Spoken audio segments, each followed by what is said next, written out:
Hello and welcome to Castle of Horror, the show dedicated to horror movies and awesomeness. This week, we continue a series of abominable snowman movies with a special film that acts as a sort of companion to the British The Abominable Snowman from 1957, which we talked about just a couple episodes ago. Here, we're talking about the 1958 film The Trollenberg Terror, aka The Crawling Eye. This is episode 358.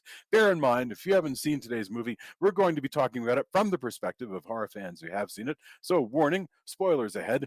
From Denver, Colorado, I'm your host, Jason Henderson, publisher at Castlebridge Media, home of the Castle of Horror anthology. With me from Austin is Tony Salvaggio, lead singer and bassist of the band Deserts of Mars, and lead guitarist of the band Rise from Fire. Say hello, Tony. Howdy. Howdy. Also in Austin, Mr. Drew Edwards is the writer, creator of the long-running underground comic Halloween Man, currently published by Comixology. He is a Best Writer Ringo nominee, Austin Chronicle Best of Austin Award winner, and a member of the Pen America Fellowship. Say hello, Drew. Trollenberg. Trollenberg. It's a great name for a mountain. Had trolls in it though, with a name like that. Well, maybe. I haven't actually done the history of the legend of Trollenberg. This movie's in the public domain, so you could write a sequel, and I don't know if the name Trollenberg Terror would bring him running, but you could anyway. And finally, also in Denver, color commentary from Julia Guzman of Guzman Immigration of Denver. Say hello. Hello. Hello. Okay, Trollenberg Terror, which was released here in the United States as The Crawling Eye, and which a lot of people know from its MST3K episode, which was literally the first national MST3K episode. This Trollenberg Terror is a 1958 British science fiction film produced by Robert Baker, directed by Quentin Lawrence. It stars Forrest Tucker, who was one of the stars of the Abominable Snowman from just the year before. It's based on a so-called Saturday Serial, a TV series of 6 episodes that was on British TV in 1956, written by the pseudonym Peter Key, and came out as a double feature with The Strange World of Planet X, aka Cosmic Monsters. So anyway, this is the coolest title I've ever heard of, and I wish I could be one of these guys. It concerns UN troubleshooter Alan Brooks, later joined by journalist Phil Truscott, investigating unusual accidents occurring in the area of a resort hotel on the fictional Mount Trollenberg in Switzerland.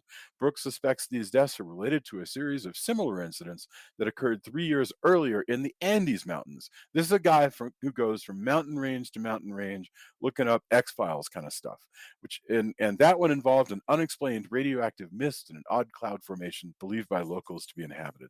So that's the Trollenberg Terror. That's a heck of a story already. So let's get our opening thoughts. Julia, we haven't started with you in a while. Let's go Julia, Tony, Drew, and then I'll go.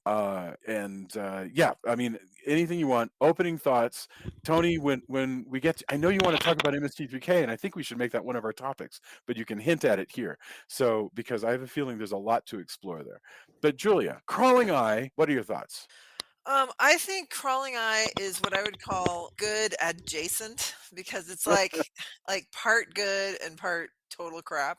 So there's some parts that I liked. I thought they were pretty suspenseful and interesting. And then some parts I was just like, oh my God, this is the dumbest movie. So I personally think the cloud, the mist, the whole fog idea, which has, been used in The Fog. And I would probably say Stephen King owes a little bit to it as well for the mist. But anyway, that whole thing is really cool. It's creepy. It's like the psychic connection, that it has with that it's able to control some people and it's able to, and then the psychic, people it's threatened by them. All of those concepts are really interesting. Some of the characters are kind of interesting. But gosh, I'm not a fan of the creature. I'm sure some people are. I'm not a fan of the crawling eye creature. I would have preferred the name stayed the Trollenberg Terror or something else like, Mm-hmm. the Cloud Terror, who knows what. But Yeah, I just that part was silly to me, and there's a lot of things that were silly throughout the film. But but it was entertaining for sure. And the MST thing was entertaining. We actually went and saw a live show of MST, the traveling show, but they referred to it, which was funny. Yeah. But Right. excuse me. Yeah, so I think it'll be fun to talk about. The fun thing about the MST viewing is all the stupid eye puns, which were just like the half of them were funny and the other was just really groan worthy. But it was amusing. So yeah, Yeah. thanks. Excellent. Thank you.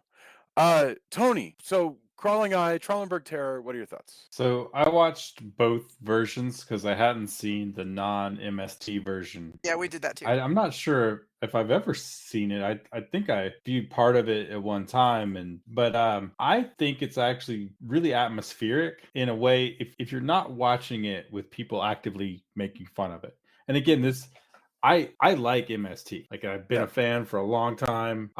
I enjoy it. I think it's hilarious. I like what they've done, past MST. I don't think it ruined movies, but I did think a lot about how that led to the way we watch movies now and the way we view, kind of outsider cinema or B movies or even Z grade movies sometimes, right? And seeing it with the original credits scroll with just watching pure black and white on a print that sounded better, that didn't have the kind of constant hum that the MST version has.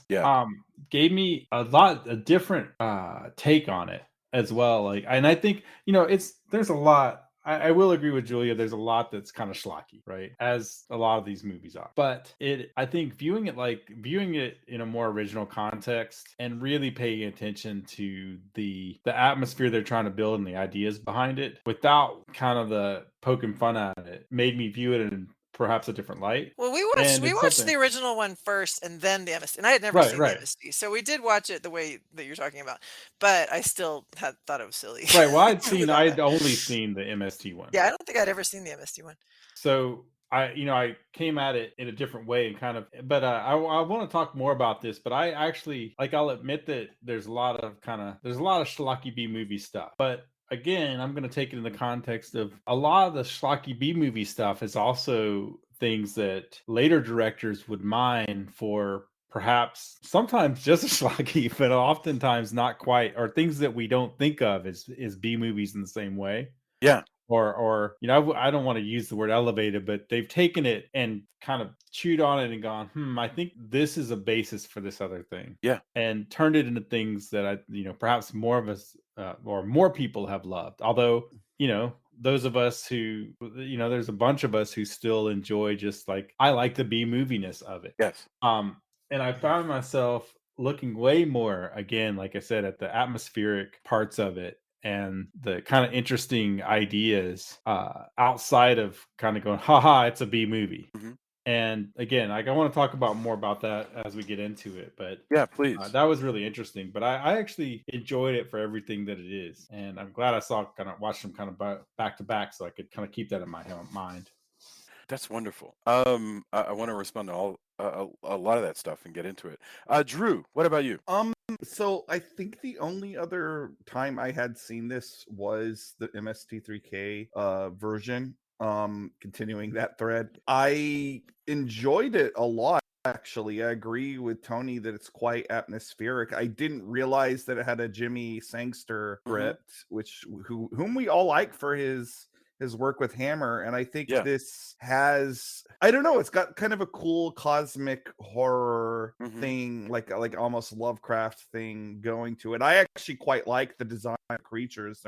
They're definitely look better when they do like that extreme close-up effect with them than they do the sort of far away shots. But it's always weird to me seeing Forrest Tucker in a dramatic part, because I think, like most people my age, my first exposure to him was reruns of F Troop. I'm glad you mentioned that, because I didn't watch F Troop, so So I'm missing that crucial context. Yeah.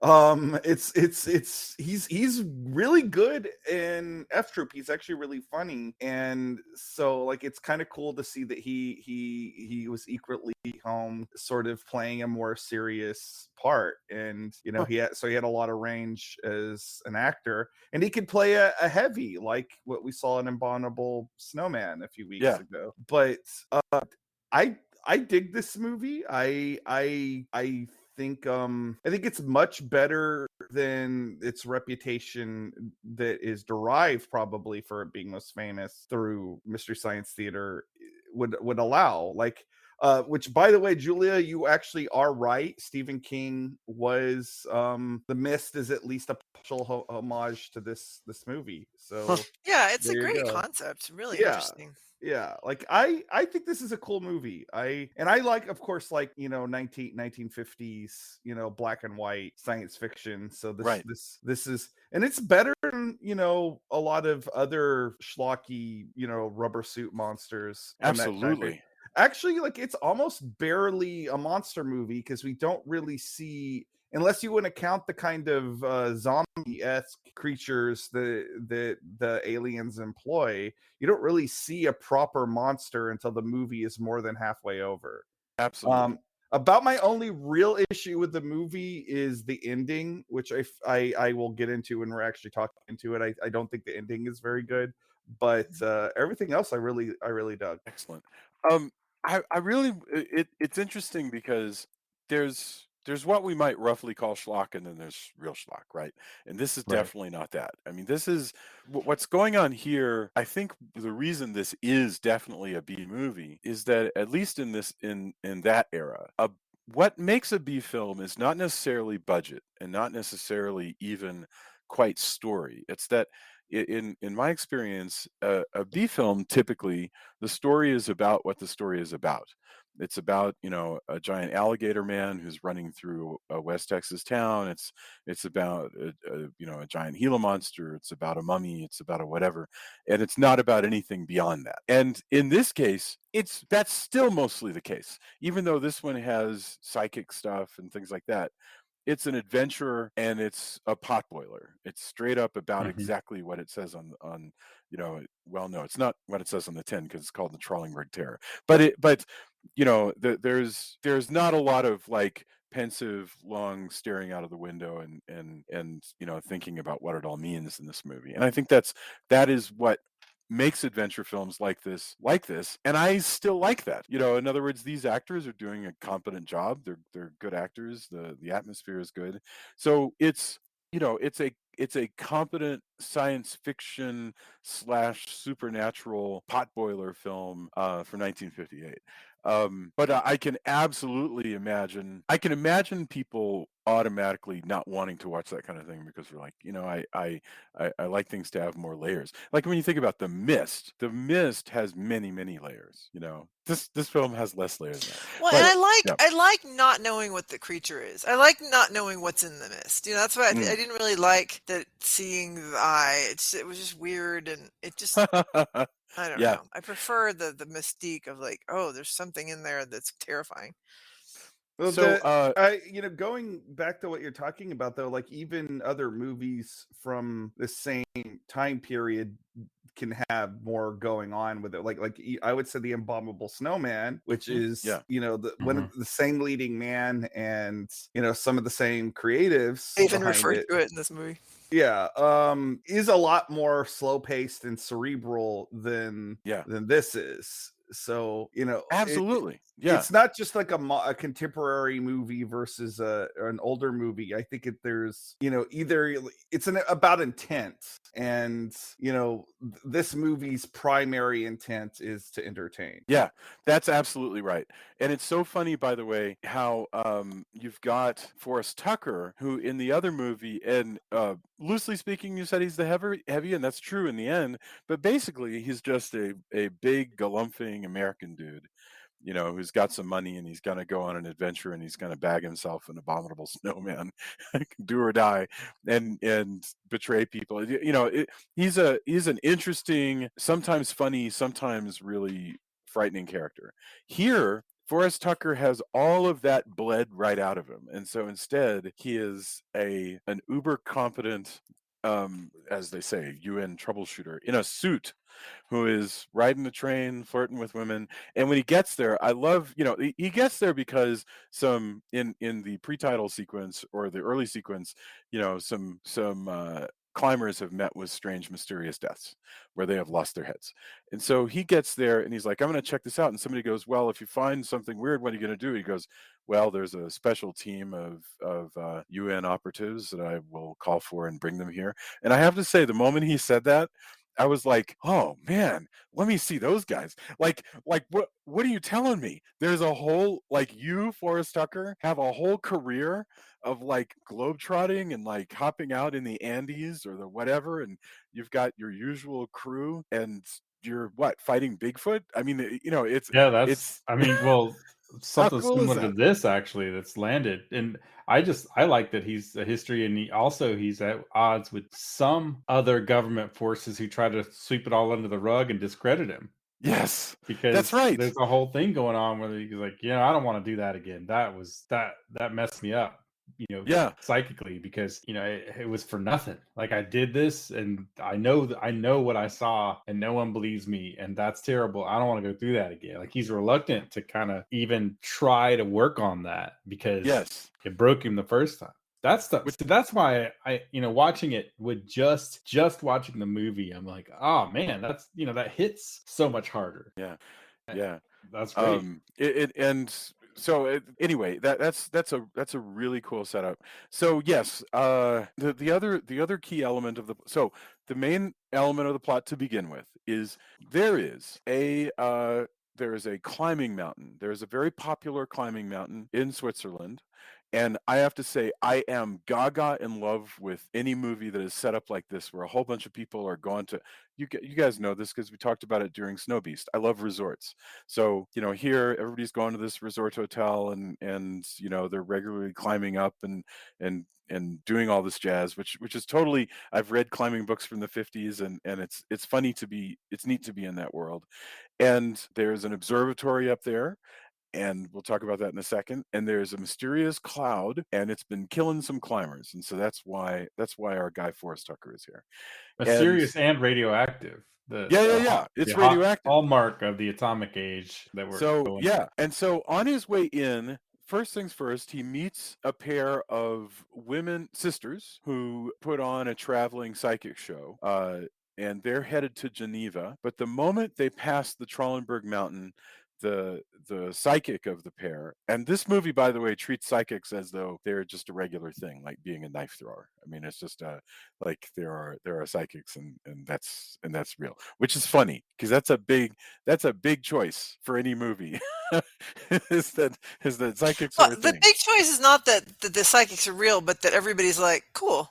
That's awesome. right? They're not like, there's no Scullies. There's nobody going, no, come on, there's no way. Like immediately the guy's like, oh, she's psychically seeing that. Oh, I have two things to say about this. But she's psychically seeing that the guy in the cabin is standing up and leaving. So I'm going to call up and make sure he's okay. Not like, that's stupid. But I love that the MST guys go, what if she's actually controlling him? And if she stops Right. talking, he'll sit back down, which made Yes. me laugh. I love that Yeah. idea. So they've introduced that psychics are in this world. And anyway, the moment they pass the Trollenberg Mountain, the two sisters hop off, Sarah and Anne, and follow Forrest Tucker to this hotel. And next thing you know, Forrest goes up. He learns a little bit about how there have been these accidents.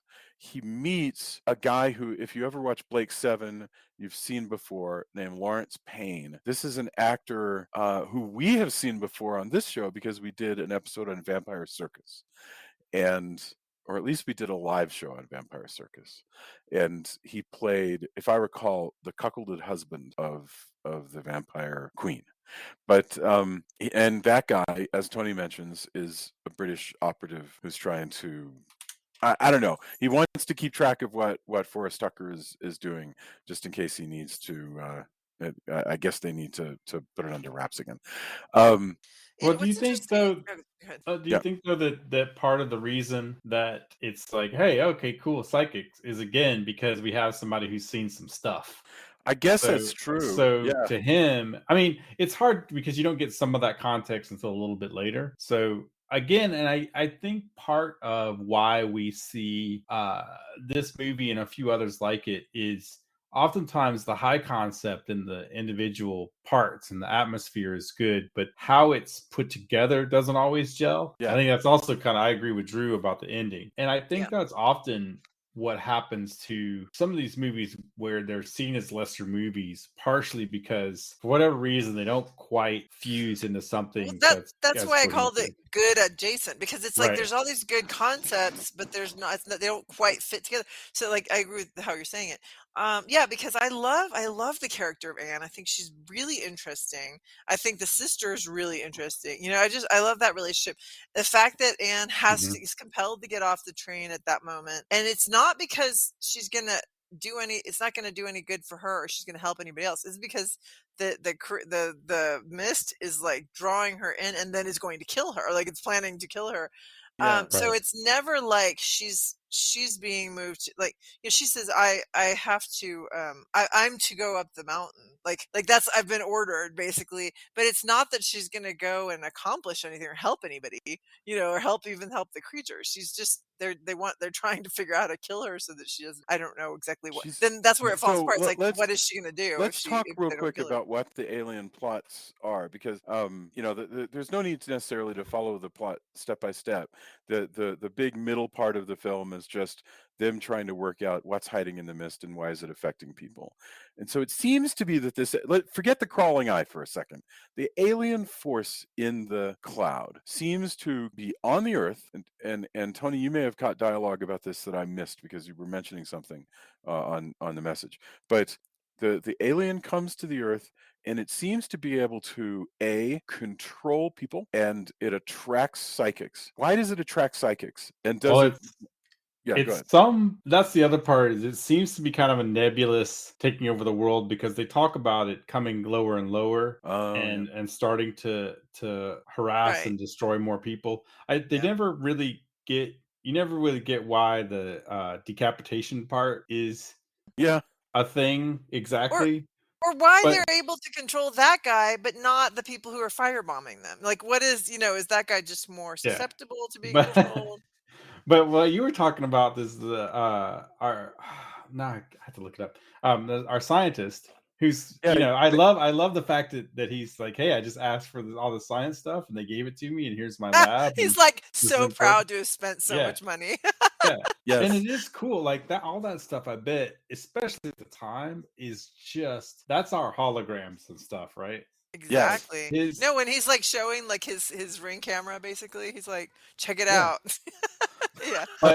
But at one point they have a conversation where he said, "Hey, I don't know why they're harassing the Earth. Like, why do they keep picking? They pick the Alps, and now they're picking Trollenberg." And he says, I'm paraphrasing, but he's basically like, "We don't know that they're not doing this on Mars, on Yeah. Jupiter, other planets." And I just like that he's like, "We don't know that these aliens aren't just real jerks, Yes. and they're just Yeah. screwing it up for Maybe everyone they're on just every planet." generally bad. Like, Yeah.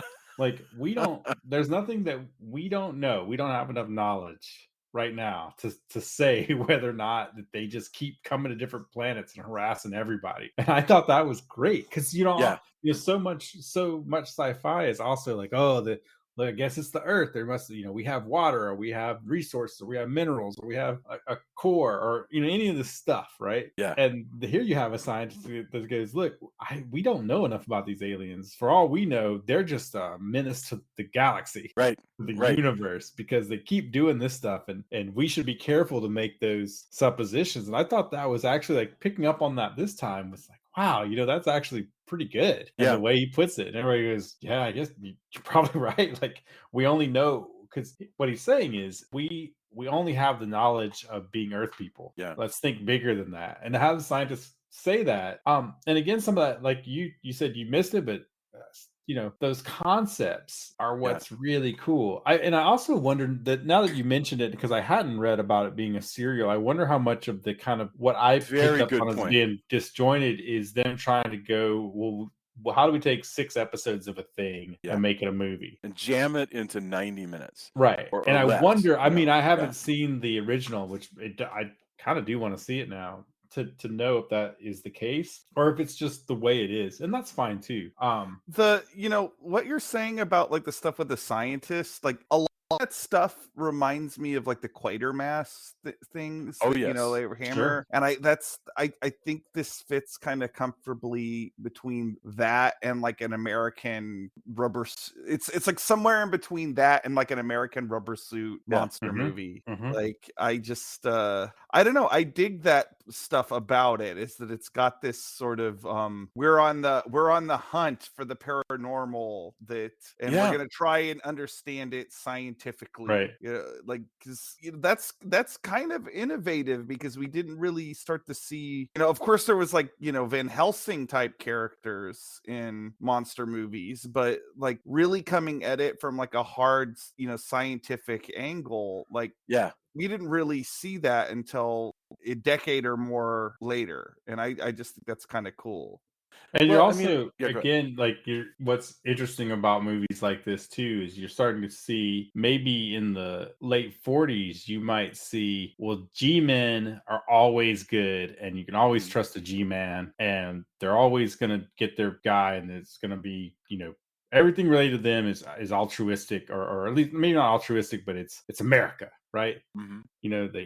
They're gonna be the Rocketeers and Commander Cody's and all those, they're gonna Yeah. pilot invisible jets and do stuff like that. And here you start to see, and I mean, there's some subversive stuff, don't get me wrong, but in a movie like this, and also because it's British, you might have a different take on things. But here you have somebody who was doing everything right and yet kind of had his career ruined and Yep. is more mistrustful of the power structure, but still works within it because he's able to call, for help from the military Absolutely. and Yeah. work on all of that and get the trust of people. But there's that underlying bit that I think starts to lead us towards, the prisoner and such, right? Where you have somebody who's, look, I don't want to, because I found that fascinating this time too, his kind of hesitance to get back into the mix Yeah. because of whatever this, and I love that they left it to mysterious. Like, whatever happened in the Alps happened in the Alps, and you could go Yeah. back and you could do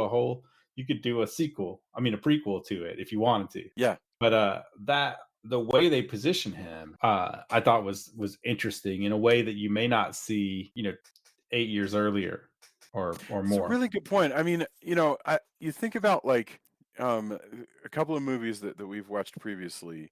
The one with James Arness, where he's fighting the giant grasshoppers. What was that called? The beginning of the end. The beginning of the end.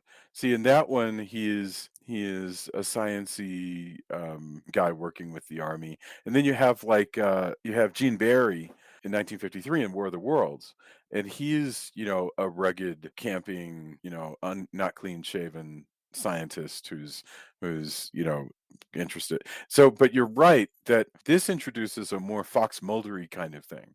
Part of the system, ready to and capable of commanding resources that will be given to him at his request, and yet at the same time not always trusted and not always happy. That is cool. I mean, this again, public domain. You could remake this movie, and I mean, I would watch that. Man, if you showed me, hey, Brad Pitt's climbing around, you know, the Swiss Alps, and there's alien intelligence up there causing people to commit suicide, I'd watch that. That sounds great. Sign Um, into the shadow spies for whatever that agency is in possession. yes. Oh yeah. Sam Neill. Yeah, Yeah, whatever that agency, I want to do something with that agency's son, like so much. They just throw you breadcrumbs in that, and it's fascinating. that's pretty My great. mind gravitated towards all of that. But yeah, mix all that together, I'm there too. Okay. So as we mentioned, the middle part of this involves investigating what's going on up in the Alps, and we sort of established that the Well, second in major Trollenberg. set, up in Trollenberg, on Trollenberg, and they established the second major set, which is the observatory that we mentioned, which the scientist guy is so proud of. And what we quickly find out is the aliens have the ability to both sort of grab onto the mind of Anne, but also to make assassins out of people. And Well, it might be that undead assassins at that. yes, and Yeah, this zombie happens several assassins. times where somebody turns out to be dead, and they are Well, twice. well, yeah, twice. You're right. The movie's I looked. It's not even 90. It's 84 minutes. So yeah, And it Yeah, was, and when it released in America, it was only 75 minutes because they wanted to get to the monster faster. goodness gracious. Yeah. So what happens when you are a revived you're a revived corpse that the aliens are controlling? You know, Plan 9 style. You know, you as they mention, you know that when you, for instance, you know, one of them attacks people, attacks Anne because the aliens are trying to kill Anne. And so they whack him in the head. It leaves a big gash, but there's no blood because, of course, the blood has stopped flowing. That is Although, cool. although speaking of blood and or lack thereof, this movie's extremely grisly for a 1950s Yes. film. Yeah, Like, it is. you know, Yeah, there's the head in the bag. yeah, well, and just like, you know, there's a guy attacking people with a pickaxe, and I mean, you don't really Yes. see anything, but you have some pretty terrible sound effects, and Yes. you know, even Yeah. just the idea that they keep finding people with their heads torn off, like, Yes. And we don't it- even know what it was going to do to the little girl. yeah, Yeah, like It was this going to tentacle rip her apart or eat her or whatever yeah, a like this giant is eye does. yeah, Yeah. like this is I a was very pretty judgy gruesome- of the mom. Yeah, this is a pretty gruesome movie for the time period, though, and maybe that's because it's, you know, a mostly British production. But like, I was kind of surprised at how like grisly this was. Totally Well, fair. even the look of the eyes is pretty gruesome. Yeah. It's for the time period. I mean, I that agree. especially the close-ups. I totally agree that the close-ups and that scene where they're kind of moving forward, or it looks like they're moving forward, and there's steam and everything. You mean I mean, that's crawling? used, yeah. But yes, Yes. but it's rapid crawling.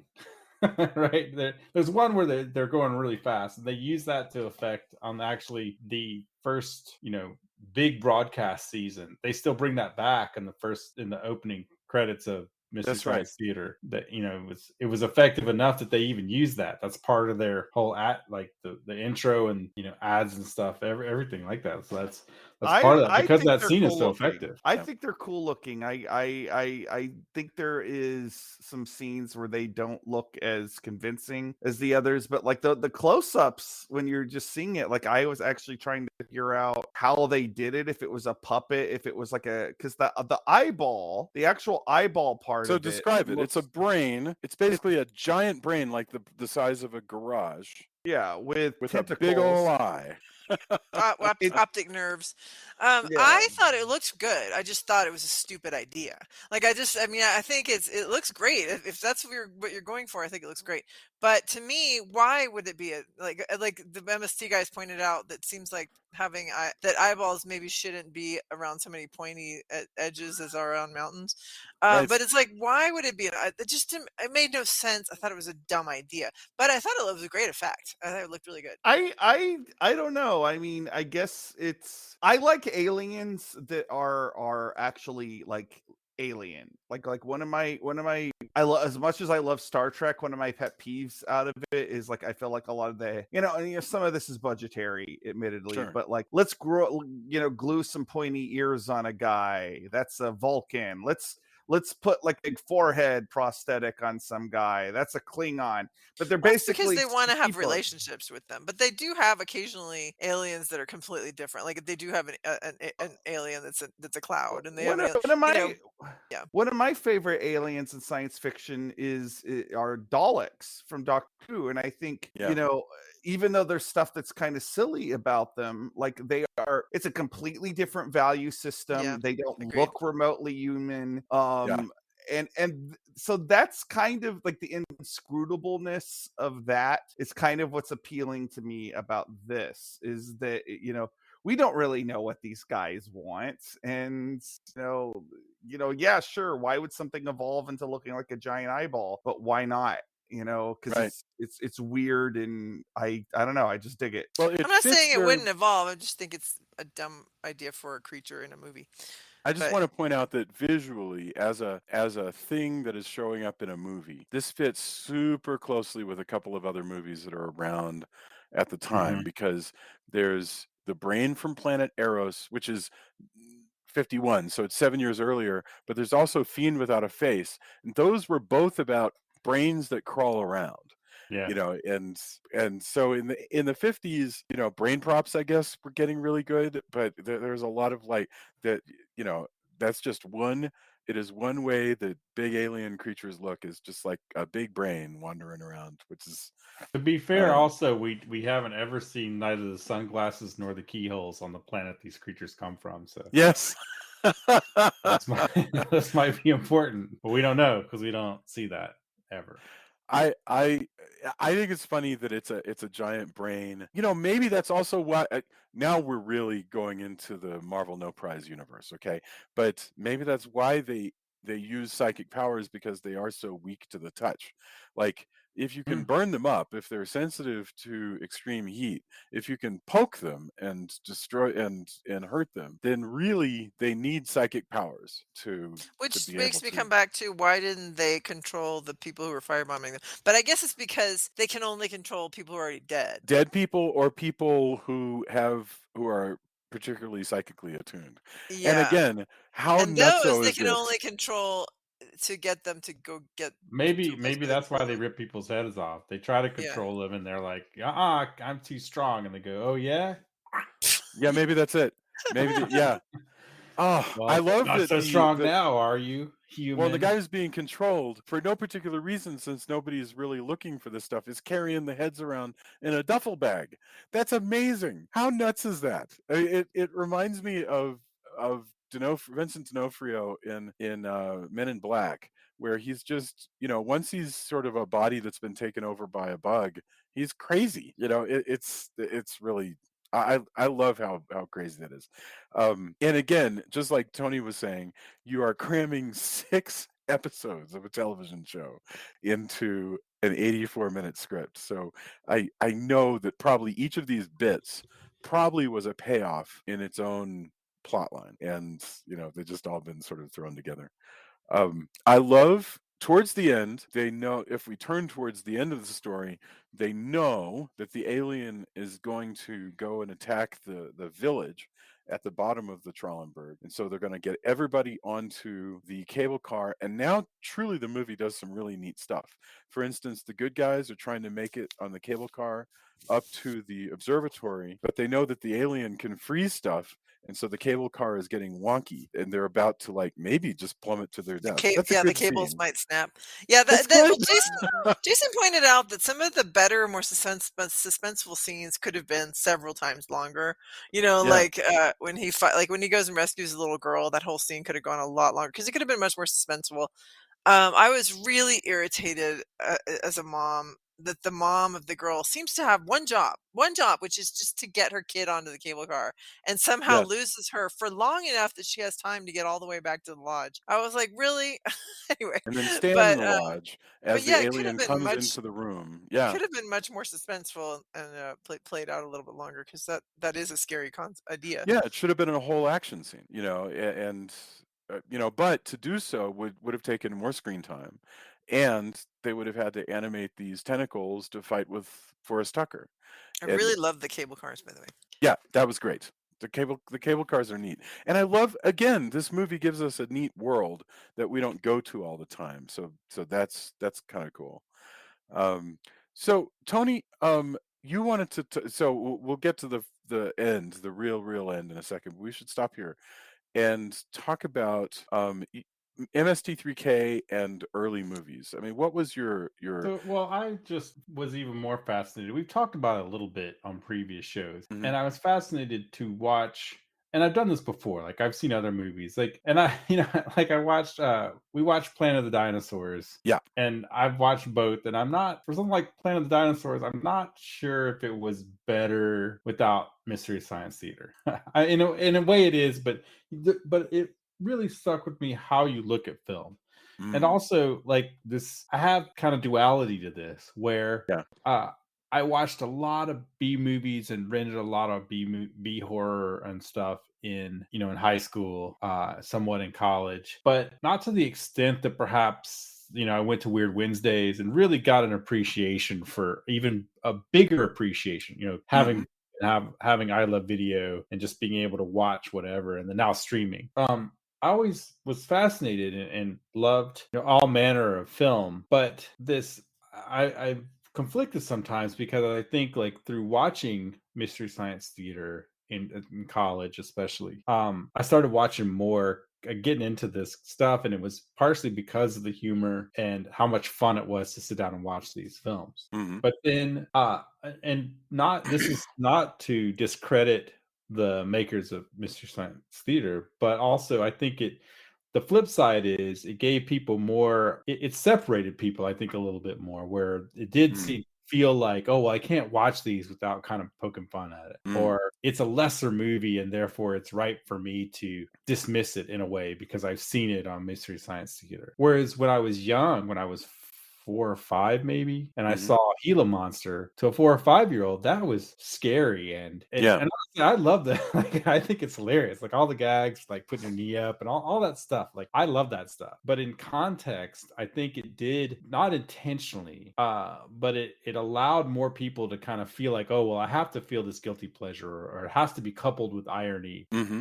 And again, when you see it, and also the episode, watching the jokes now, not as polished, not, and that's because things Right, because their first episode. Yeah, yeah, but it's in all honesty, it's not as good as what it eventually was when they really kind of hit their stride, and that's yeah, fine because that's what shows do, right? yeah.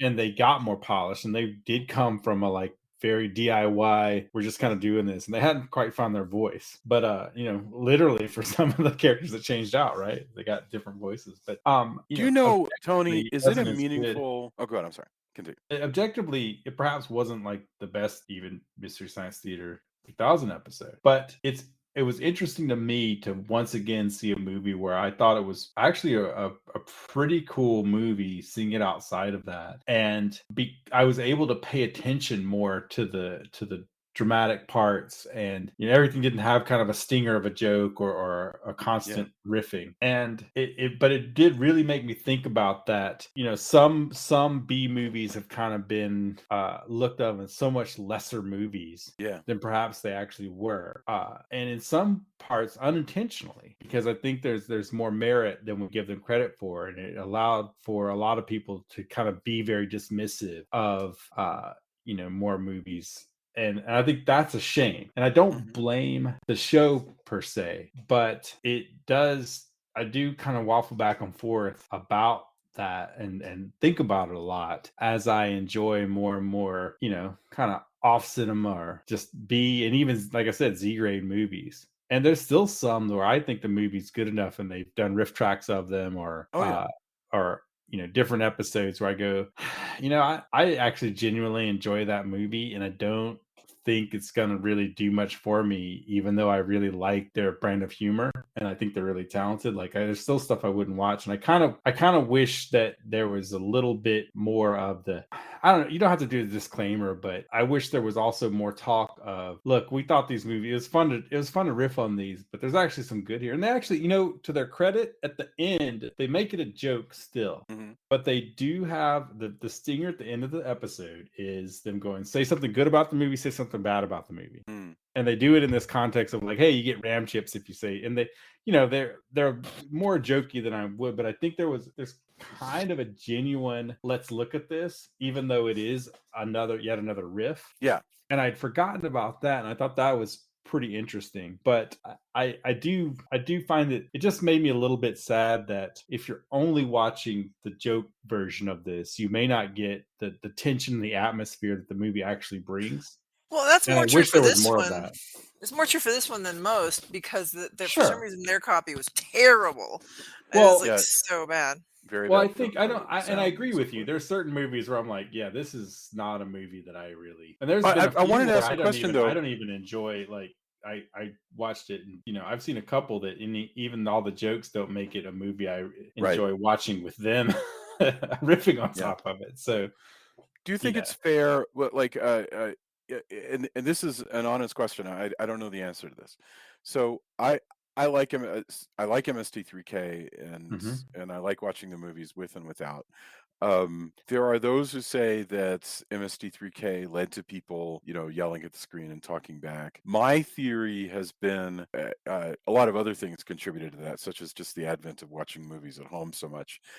But Hmm. is it proper for us to say, well, MST3K, those guys actually work super hard at it. They write scripts, they've got professional guys writing jokes and so forth. And it's different from just you and me, just being dumbasses and going to a movie theater and yelling at the screen. Like it's not fair to blame these professional comedians for stuff that Oh well, just a I couple think of I think Eisenhowers that do. I think there's a lot to that. I think when you look at how it's written and how it's actually laid out, and you can see it even more when they do live versions of either like Cinematic Titanic or Yeah, riff tracks or whatever, that they've actually workshopped this more. yeah, Every once in a while there will be some funny person in the audience, and I think depending on which theaters you went to, you may, depending on which city you lived in and where, you might actually have gone to theaters that involve let's say a lot more audience participation, right? yeah, And I love the audience. There's a certain reason why I still miss going to movies with an audience, but I think again, I think it's there's certain movies that people watch and they go and they idolize people in that movie, and you're going, you're not supposed to idolize them. That's supposed to be an object lesson. I yeah. think for X amount of people, they took that as, and because it's seen as lesser movies. Like I think I told you the story of, like, I went to see the original Godzilla on a brand new Hmm. 4K print, and there were people laughing at the melodramatic parts, and I Hmm. realized that that's not how movies are made now, and that seems alien. But this Mm, kind of detached irony yeah. is, I think, unintentionally part of that, and that made me a little bit sad. And I think this is one of the movies that I could see the rift a little bit more than I liked, How and interesting. I mean, there's so that's many what really ways what to do this. Like, I interviewed recently a woman named Catherine Coldiron who wrote a book about Plan 9. And what was funny about it was that, or what was interesting, I shouldn't use the word funny. What was interesting about it was that she was analyzing Plan 9, and she found a way to say, this scene here makes no sense. And the acting here is not very good. And right. let's talk about what this scene means, bearing in mind that it doesn't make any sense. And Mm, to realize, and what was remarkable about that was that she found a way to say all of that without it being a joke. And she's like, I'm not right. kidding. I'm not hoping that you're going to laugh when I say this Right. makes no sense. I'm telling you, let's talk about the fact that this makes no sense. That's interesting. And so you've got her doing that, and you got the MST3Ks doing their thing, and Right. which is please laugh at the jokes. And you're right. We have to have yet a third way of watching something, which is just to watch it, like the evening's entertainment. Hmm. When I was younger, and maybe now I think I was full of shit, but younger, I would say, you have to sort of sell yourself to the movie and get into it, and just take the movie the way it wants to be taken. You know, Forrest Tucker is a UN troubleshooter. You got to be in the audience and go, "Oh, that's cool," as opposed to, "I wouldn't trust my Well, face the right only thing with that is, something else we talked about is what you bring into the theater, into your living room, or however you're watching it. now." I don't know, even on your phone, is what you bring to it. In fact, if you're watching on your phone, you may not. I don't mean this as a judgment call, but there's a certain way that you view things that you might not. It's easier, I think, to be distracted than if you go sit in a theater or even Yeah, sit in your living room. And I'm not judging on if you do that, but the intent perhaps is different. And then what's going on around you, that's the nature of cinema, and what is fascinating about it. And again, I don't this one watching, what struck me and why I'm talking about this film is sitting down with a movie that hit me a lot differently, seeing it mm, removed from how I previously viewed it, in a format that most people, especially people who listen to this podcast, are probably extremely familiar with. yeah, With people riffing on it, and it's kind of fun and funny, and hey, look at the rubber monster, that kind of thing. You yeah, know, But um, Jason, I think I'm almost the reverse of you, mm, because when I was younger, I really loved Mystery Science Theater, and I liked, kind of tongue in cheek watching, mhm, genre movies a lot. And the older I get, the more I just kind of want to take things on face value, and mm, and I'm not saying that this is the way to watch a movie. I'm sitting more with you, Drew. That's kind of what I'm getting at. Yeah, I definitely prefer to just like I didn't even bother revisiting the Mystery Science Theater 3K episode of this. I didn't want to. Like I wanted to just take it in as it is. And again, it's not about right or wrong, No. but it's Sure. you know, I Yeah. definitely think that for me, I prefer, you know, taking a movie as on its own merits. Well, I mean, I say this, like, by the way, full disclosure, many a night do I fall asleep watching Mystery Science Theater as kind of my background white noise, because I'm familiar with these things and I have my favorites, and it's Oh just kind God, of a yes, thing. absolutely. But also Yeah. I'm equally disposed to putting on some kind of serial, because they you know, I can find those on Amazon or Tubi or other places really Well, I think easily. Prime and Tubi have changed the way these things work, because 10 years ago, the way that you would find a lot of these really real edge cases outside of Weird Wednesday or going to a repertory theater or maybe Vulcan Video is MST3K had a lot of weird stuff. But now Yeah, that's true. With Prime and with Tubi, we can watch all kinds of weird stuff. You know, you can watch When the Screaming Starts tonight. You know, you can Right. you can Or you know midnight pulp. You know, I was right. watching stuff the other night. And those are you know, there's nothing standing between you and those films. They just play. And so you know, this is a there are different opportunities, and so to watch this, and I love that, by the way. I mean, it's just really great. Okay, let's get to the end, curiously enough, which is once Alan Forrest Tucker manages to get everybody safely up to the rock solid avalanche proof observatory. The observatory that is built like a quote fortress. Yes, right. No windows except for one that is metal. The But creatures are strangely, the around it. eyeball is able to destroy one of the walls, but who's counting? Yeah, during the big action scene, it's the only scene that they actually stretch out is the big action scene where the good guys are going to summon an attack on the aliens, and the aliens are going to try to destroy the observatory. And they bring in fighter planes to drop napalm on the eyes. I don't like this ending because I feel like it removes. So we've been following these characters this Yeah, whole time, yeah. and they are not the people that ultimately deal with the problem. It's like they introduce these fighter pilots at the very end, and so suddenly the characters that I am invested in are not actually the ones that deal with the problem.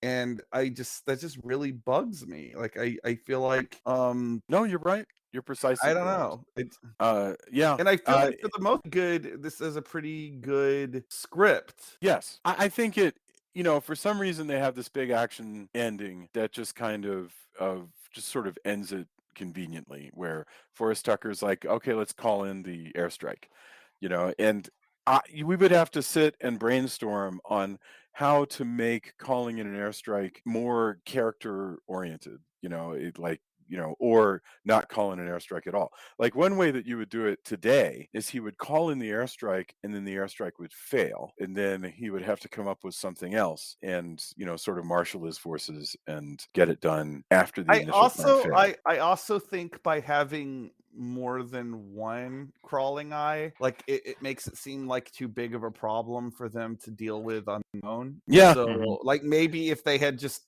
had it down to one monster, I guess it's not an alien invasion though. Yeah, I think that's the problem, is that once they realize, like, oh, we are up against a lot of these, then that's why that's why they need to call in the airstrike. But also it's kind of odd that the airstrike doesn't create, you know, there's not also a tension of, well, are they going to also blow up the lab? Should we be worried about that? It's like, No, nah, they feel quite confident that they're not.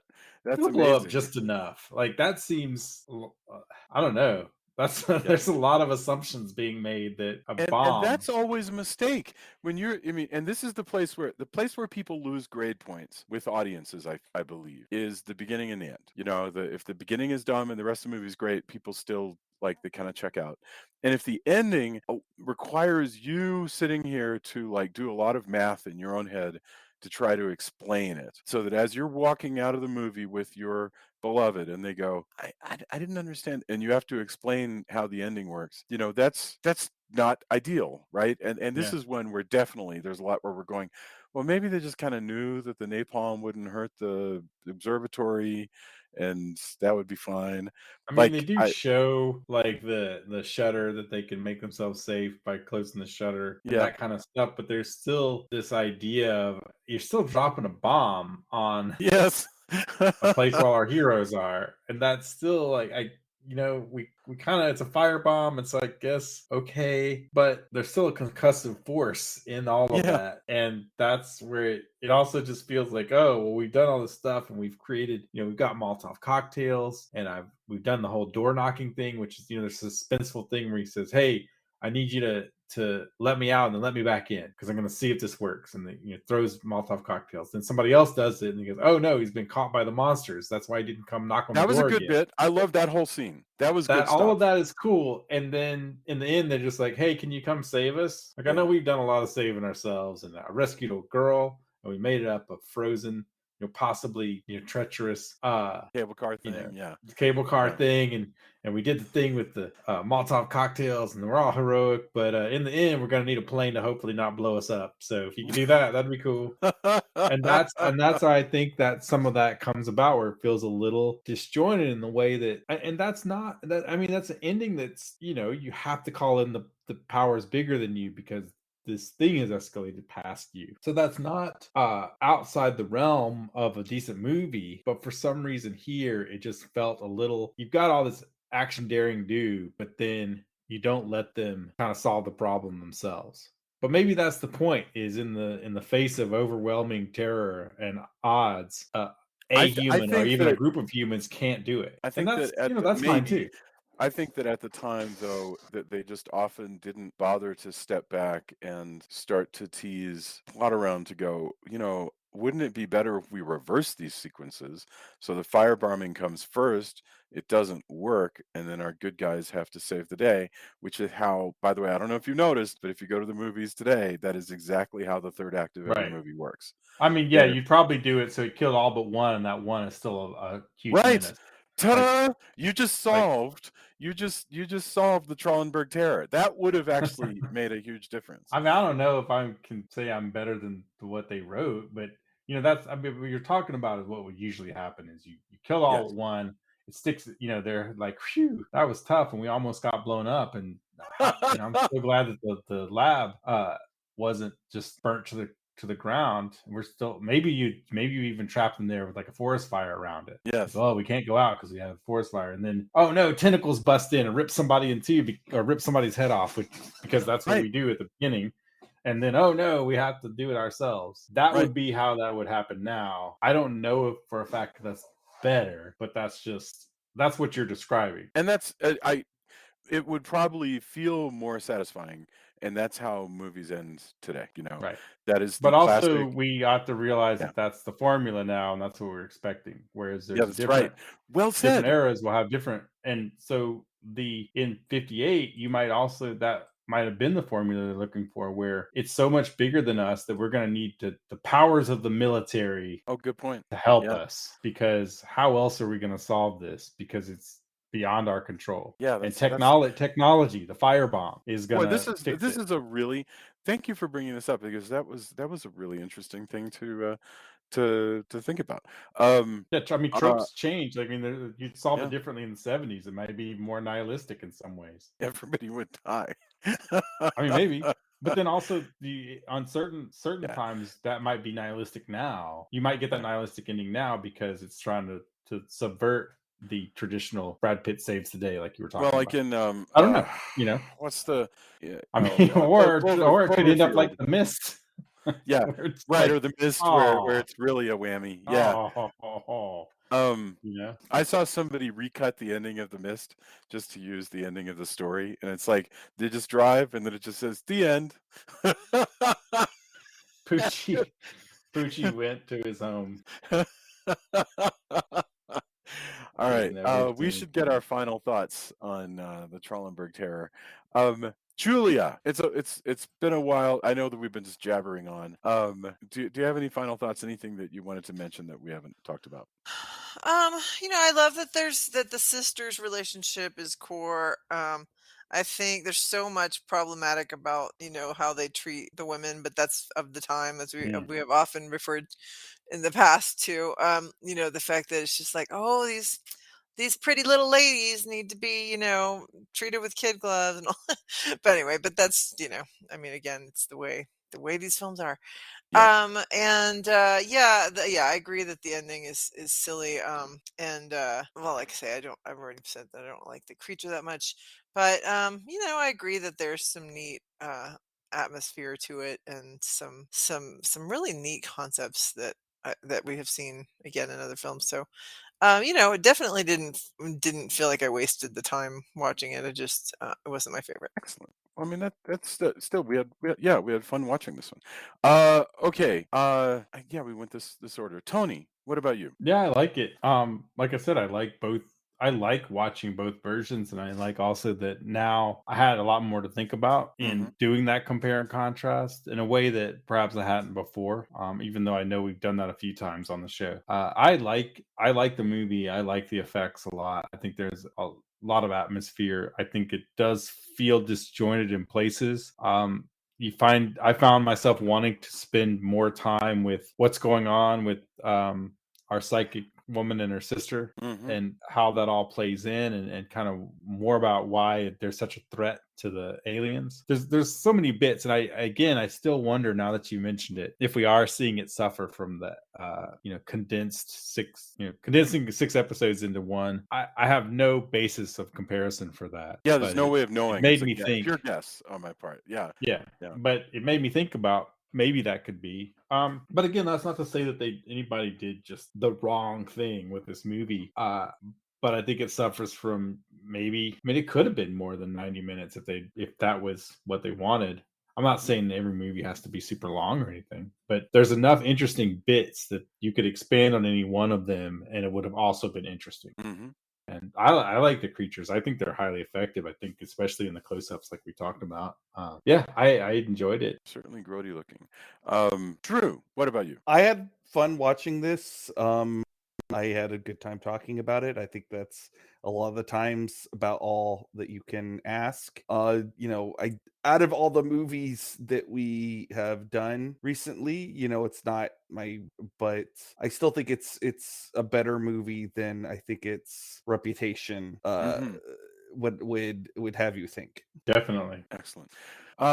Cool. And for me, my favorite thing about this is the atmosphere and how beautiful it looks. And if you told me today that there was going to be a remake and people were going to be, climbing around this mountain in Switzerland and fighting a psychic alien that could take people over and turn them into assassins, I'd be like, yeah, I will go watch that. That sounds fantastic.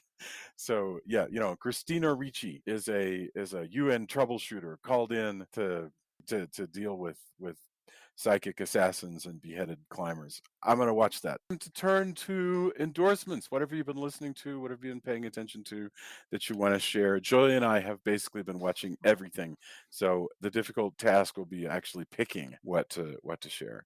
Julia, you're first. What do you got?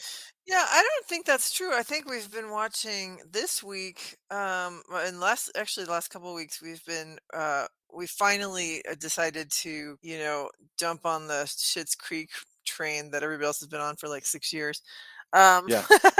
And it's really fun. It's such a great show. So we've kind of been binge watching, or not quite binge watching, but like taking in a couple episodes a day for the last week or two. So that's what I really think that's the main thing we've been watching this week. Very good. Yeah, and it actually It's is very funny. every bit as good. Yeah. I rejected it at first because Chris Elliott in the first episode is so repulsive that I was like, I can't spend more time with this character. But, they tone him down slightly as of the second episode. And now we're just addicted to it. We just keep going to the next episode.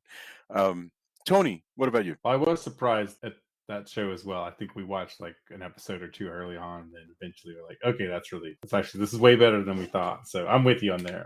Yeah. I ended up, mainly I've been trying to get all of our stuff together to pre-pro for even though it's months away for recording pre-pro for the next Deserts of Mars album. So I've been doing mainly that, and then playing Yakuza games. Like, it's very cathartic to beat the crap out of villains. But when I haven't done that as a follow-up, last week I ended up actually going to Midnight Pulp and watching Doctor of Doom, and it has all of the lady wrestling and guerrilla sci-fi that you could want.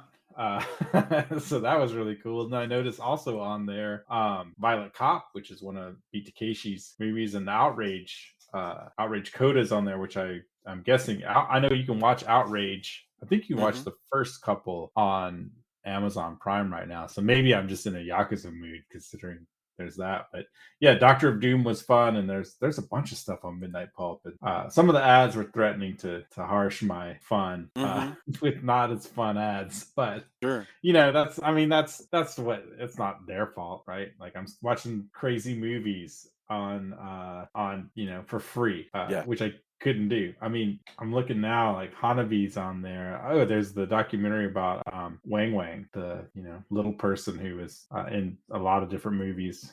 So there's stuff there. So yeah, I'm still in the let's watch a lot of just crazy town movies like those. In the action section here, Warriors of the Year 2072 Endgame. Looks like I shouldn't actually spend the money to get a Midnight Pulp subscription, considering how many subscriptions I have. But as I look through Midnight Pulp's thing, there might be the new Tubi for me here. And yeah, wow, it's a ton of good stuff. I don't know. Every night is a different like B movie / sidebar adventure. Since I have pretty bad insomnia, so a lot of times I'm either watching until I can't keep my eyes open or falling asleep to definitely movies in my taste, which is anywhere from B grade to Z grade. Also on I think it's HBO Max, Nobody is on there now, which I rented when it first came out, and that is if you haven't seen it, if you're waiting, it's pretty darn good. If I you're loved into Nobody. hyperviolence, and it starts as a different movie than I expected. Like, when you first get it, you're like, oh, I think I get what this movie is, and it turns out to be something different. Which, that's right. It's really great about that, and I like where it went. So that's also a really good movie, in my opinion. Yeah.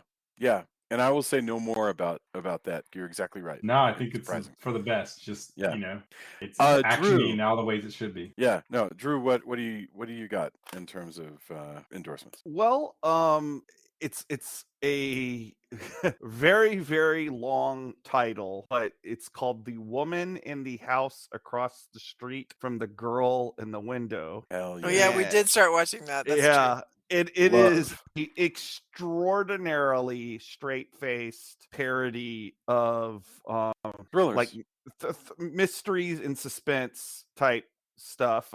Yet another riff on Rear Window, at least in the first episode. But what's a stat, like, this is truly some next level parody stuff, because like the first episode is so straight faced that I think if it were for like a couple of tells, you wouldn't know you were watching a spoof. And then each subsequent episodes, they kind of ratchet it up a little bit, until by the very end it is like full on absurd.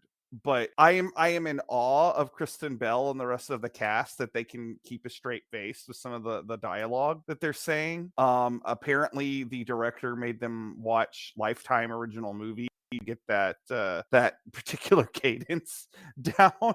But it's really funny and very weird, and it's probably going to be one of those things that Netflix cancels very quickly, because I don't know if it's for everybody. But I'm glad you two are watching it, because there was several times where Jamie and I turned to ourselves. It's like, who would really look at this is Jason. Yes. So I am glad that you were watching it. It is exactly the kind of, well, I mean, in this case it's a parody, but it's a parody of exactly the kind of trashy movie that I love. So yes, yeah. There is a cameo in the last episode that you are going to be so giddy about, Jason. Okay, sweet. Um, Thank you so much. That's a great tip. That's a really great tip. Tell Jamie happy birthday and thank you. Oh, for, I for- will. for thinking of it. Yeah. So Julia and I are having a good time with that one. Cool. I have only the same endorsements, so I will not waste people's time with that. I'm just so thankful that you guys shared stuff that I love. So that was great. All right. I don't even know what we're back with next week or whenever we're back. So I presume it's next week, but regardless, we'll talk about it afterwards and we'll let you guys know on the Facebook page. No idea what's next. Got to look at the spreadsheet. And then maybe we'll throw out the spreadsheet and just pick something else more or less at random. I have no idea what we're going to do. So thank you, everyone. Have a wonderful, wonderful evening. This has been the Trollenberg Terror, and I'll talk to you soon. Bye. Good It's night. Good night, very everybody.